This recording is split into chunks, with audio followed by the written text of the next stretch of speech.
Sudah berapa hari jenengan di sini? Ingat hitungannya.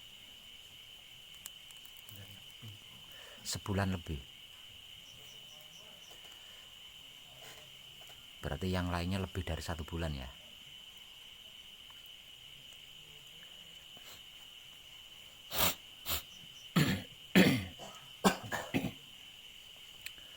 Dan sampean-sampean ada di sini karena ingin mempelajari spiritual hakikat hidup lebih dalam lagi kan? Dan selama itu sampean saya biarkan kan? Belum mendapat bimbingan apapun kan?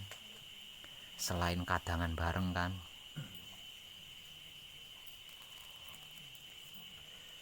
Pengen tahu kenapa begitu?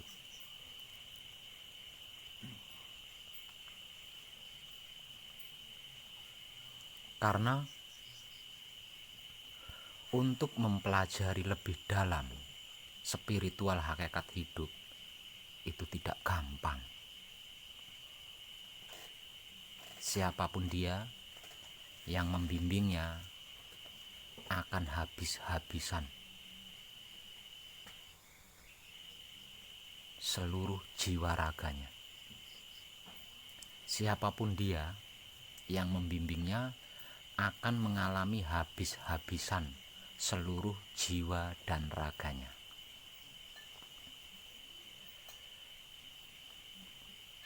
Karena itu saya membiarkan panjenengan selama berbulan-bulan. Karena saya butuh kesungguhan panjenengan semua. Kalau panjenengan semua punya kesungguhan, jangankan 1 bulan, 2 bulan, setahun sekalipun panjenengan tidak akan protes. Dan ternyata sampean lulus melalui ujian pertama saya, yaitu saya biarkan selama berminggu-minggu di sini.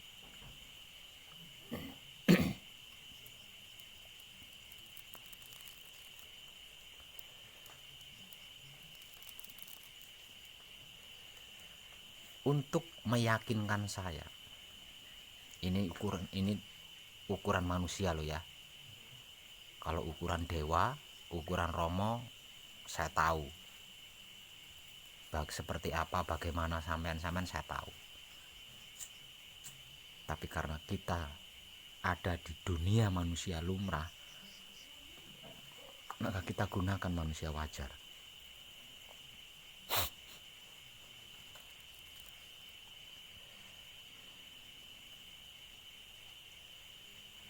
Karena bentuk bimbingan, pendalaman, laku spiritual hakikat hidup itu tidaklah mudah. Dan siapapun yang membimbingnya akan mengalami habis-habisan jiwa raganya. Maka di sini dibutuhkan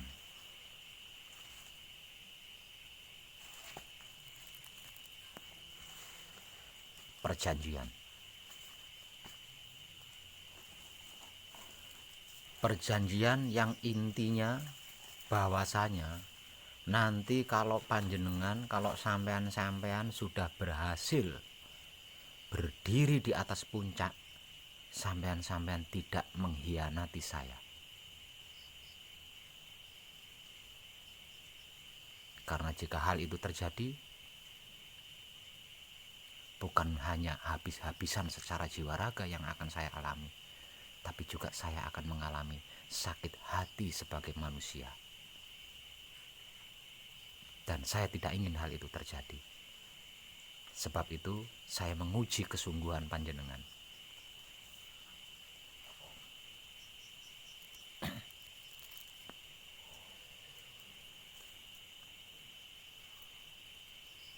Ada 4 anak tangga yang mau tidak mau harus dilalui satu persatu. Yang suka tidak suka akan dialami satu persatu untuk masuk menuju hakikat hidup yang kekal abadi. kesempurnaannya. Mayoritas orang awam, 4 anak tangga yang saya maksud ini biasa disebut sebagai godaan.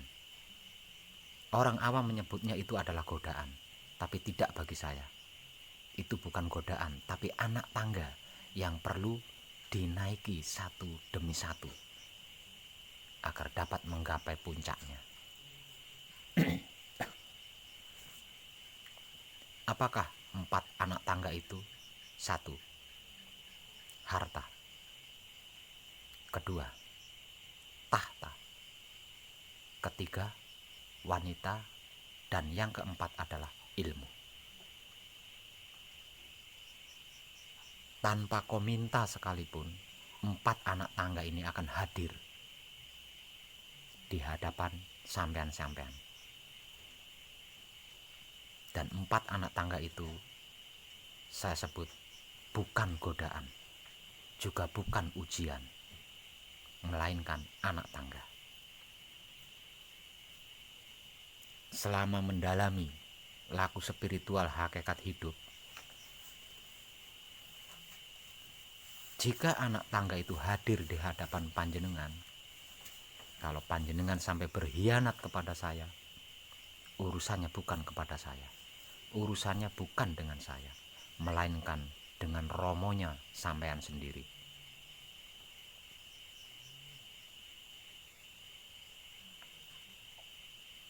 Kalau tentang urusan panjenengan sendiri, dengan romonya panjenengan sendiri, dengan hidupnya panjenengan sendiri, saya rasa itu bukan masalah. Tapi juga saya yang membimbing panjenengan akan mengalami kekecewaan yang menyakitkan.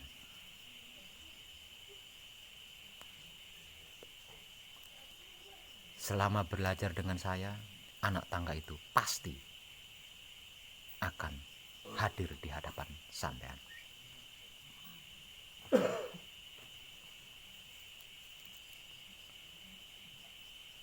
Yang disebut berkhianat seperti apa, Pak Web? 4 anak tangga itu bergantung dari latar belakang panjenengan sendiri. Yang menjadi kelemahan panjenengan sendiri. Panjenengan punya kelemahan di mana, maka anak tangga pertama itulah yang akan datang. Harta, tahta, wanita, dan ilmu. Kita berangkat dari bawah naik ke atas, bukan dari atas turun ke bawah. Bentuk bimbingan-bimbingan saya itu adalah dimulai dari bawah naik ke atas. Tapi kalau bentuk bimbingan orang pada umumnya itu dimulai dari atas dulu baru ke bawah. Karena kesadaran mereka terdogma bahwa ilmu itu harus ditebus dengan harta. Lebih mudah dilakukan dengan tahta. Lebih nyaman dipelajari dengan wanita. Makanya mayoritas pada umumnya orang berangkat dari atas ke bawah, tapi tidak dengan saya. Kalau saya berangkat dari bawah ke atas, naik. Sebab itu 4 hal itu saya sebut sebagai anak tangga. Satu misal, sampean punya kelemahan wanita, maka anak tangga pertama yang akan hadir adalah wanita. Jika sampean sampai memilih wanita itu daripada wahyu panca gaib, berarti sampean sudah mengkhianati saya. Kalau sampean punya kelemahan di harta, maka anak tangga pertama yang akan muncul, yang akan datang di hadapan panjenengan adalah soal harta. Dan jika sampean sampai lebih memilih harta dibanding wahyu panca gaib, berarti sampean sudah mengkhianati saya. Dan kalau hal ini sampai terjadi, saya minta janji panjenengan. Baru saya siap membimbing panjenengan. Sampean sanggup memberikan perjanjian apa kepada saya jika sampai sampean berkhianat kepada saya?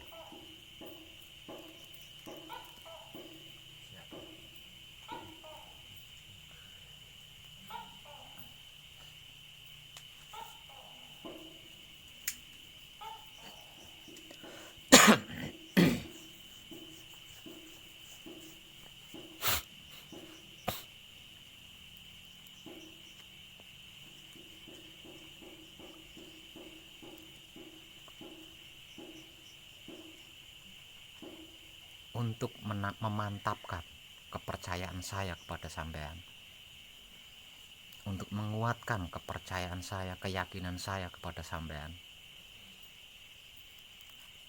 Saya minta janji dari sampean-sampean yang akan saya bimbing. Jika sampean sampai mengkhianati saya,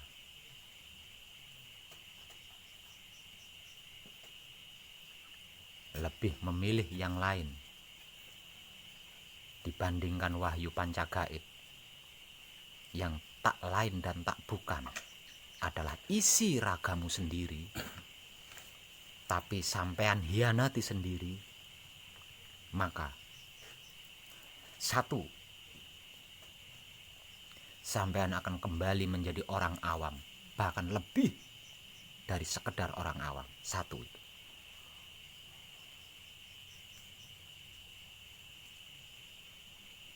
Kedua, kesempurnaan abadi atau suci yang sudah berhasil sampean gapai akan sirna. Yang artinya panjenengan akan menemui ajal jika sudah tiba waktunya. Akan mengalami kematian jika sudah tiba waktunya. Dan ketika kematian itu datang menjemputmu, sampean tidak akan sempurna. Artinya, jika mendapat kesempatan, sampean akan balik bereinkarnasi lagi atau lahir kembali ke dunia. Entah sebagai apa, saya tidak tahu.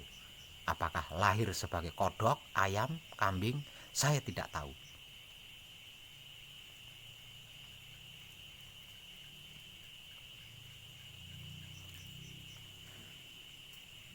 Kalau sampean sanggup menelan janji ini, saya akan membimbing panjenengan masuk lebih dalam lagi, mempelajari spiritual laku hakikat hidup.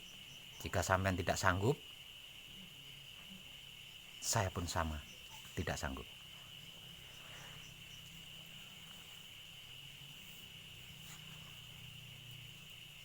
Bagaimana? Apa panjenengan sanggup?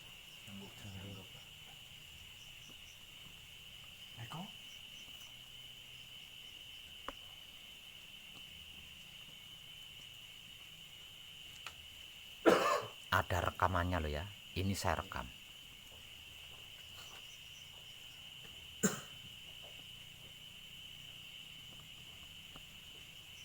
Eko Nyarianto piye? Sanggup?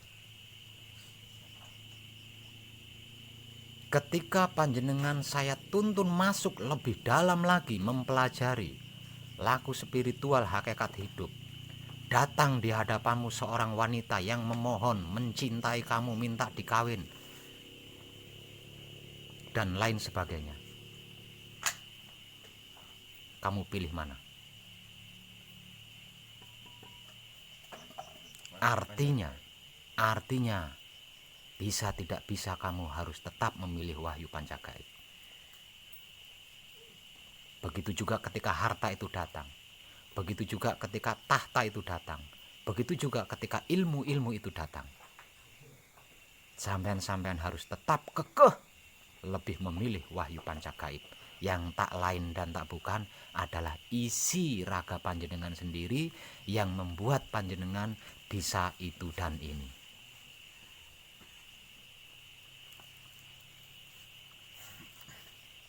Paham?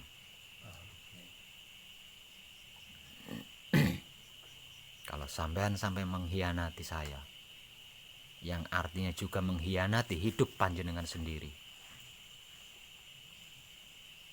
maka apa yang menjadi janji panjenengan akan berlaku pada saat itu juga.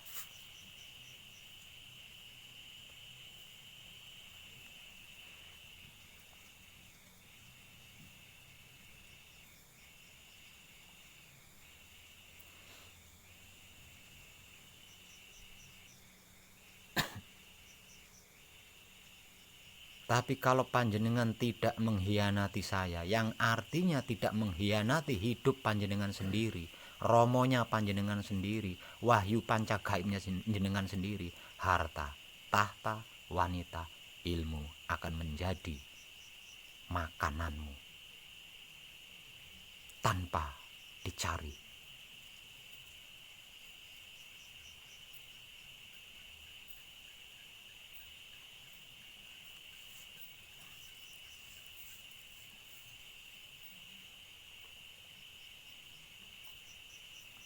Harta akan datang melamarmu, tahta akan datang melamarmu, wanita yang disebut jodoh sejati akan datang melamarmu, dan ilmu-ilmu model apapun, jenis apapun akan datang melamarmu jika sampean tidak berkhianat. Tapi jika sampean sampai berkhianat, sampean tidak akan mendapatkan apa-apa. Semisal contoh, sampean punya kelemahan tentang wanita, yang berarti anak tangga pertama yang akan hadir adalah wanita. Kalau sampean berkhianat, lebih memilih wanita daripada wahyu pancagaib, yang tak lain dan tak bukan adalah jiwamu sendiri. Satu, sampean kembali melebihi orang awam. Kedua, kesempurnaan abadi atau suci yang sudah berhasil dicapai akan sirna.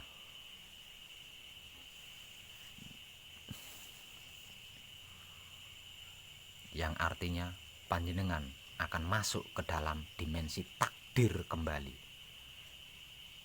Akan dibelenggu oleh takdir. Dan takdir manusia hidup di dunia ini adalah kematian.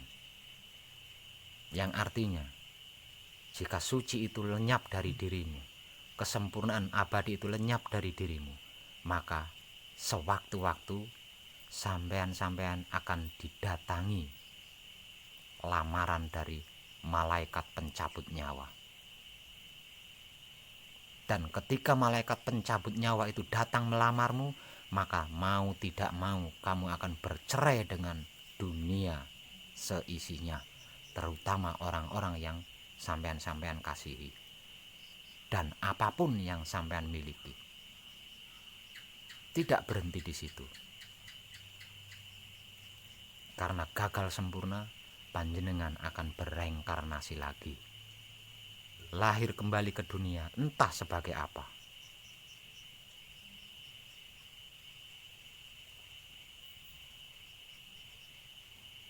Namun sebelumnya, sampean-sampean akan mengalami kehidupan hancur bersama wanita yang sudah menundukkan kesadaranmu. Bersama wanita yang telah menggagalkan laku suci menuju abadimu.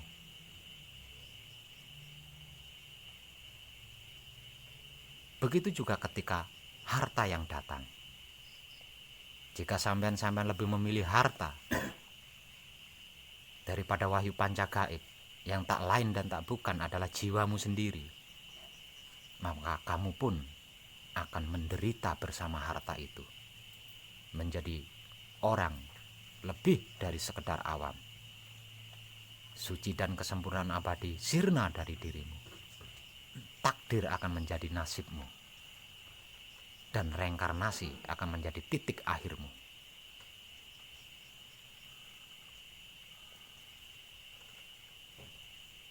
Ingat, ada rekamannya.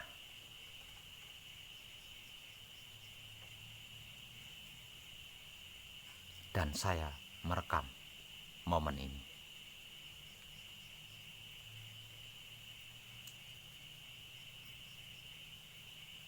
Kenapa hal ini harus seperti ini? Seperti yang sudah saya jelaskan di awal tadi. Mendalami laku spiritual, hakikat hidup lebih dalam lagi, itu tidak remeh, itu tidak gampang dan ekstrim. Siapapun yang membimbingnya akan kehabisan jiwa raganya.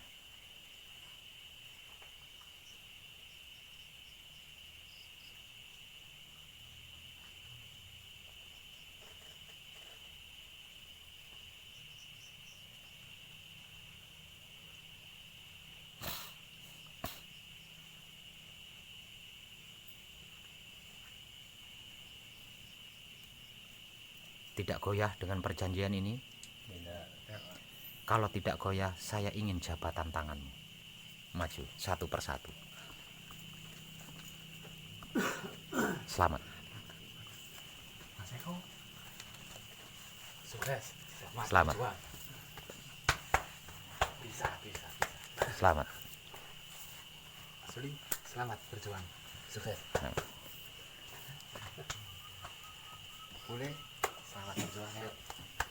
Selamat. Mas Er. Selamat. Selamat. Mas Eko. Selamat berjuang. Sukses ya. Mas Naryanto. Selamat.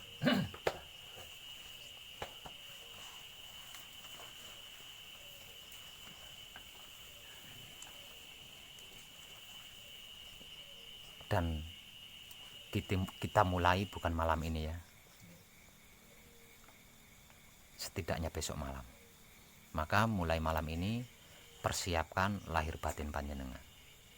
Persiapannya apa? Persiapannya terus berlatih patrap samadhi manunggal jati.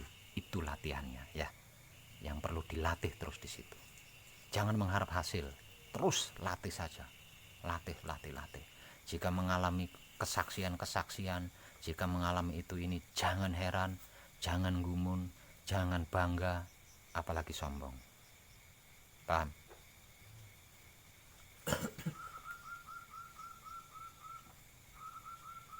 Saya rasa cukup dan saya puas dengan semua ini.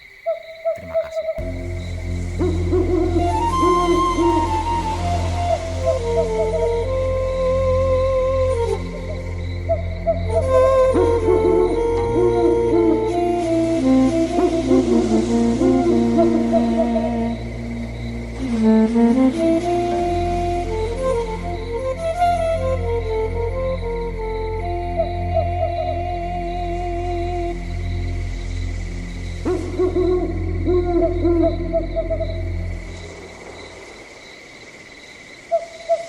Wusnya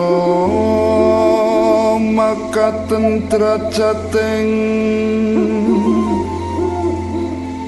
tumita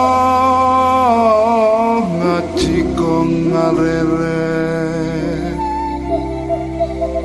Gusti angrawuyaneng ngagesang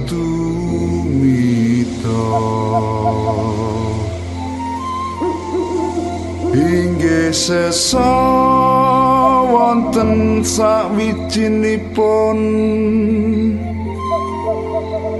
tumita ingkang ngelak ngayohong Gusti kiye Gusti Srayana angamping sarta Srayana anggon tenenuwun lan anggon salir warang Jawa Gusti Hawya kalirwaake Gusti Srayana angamping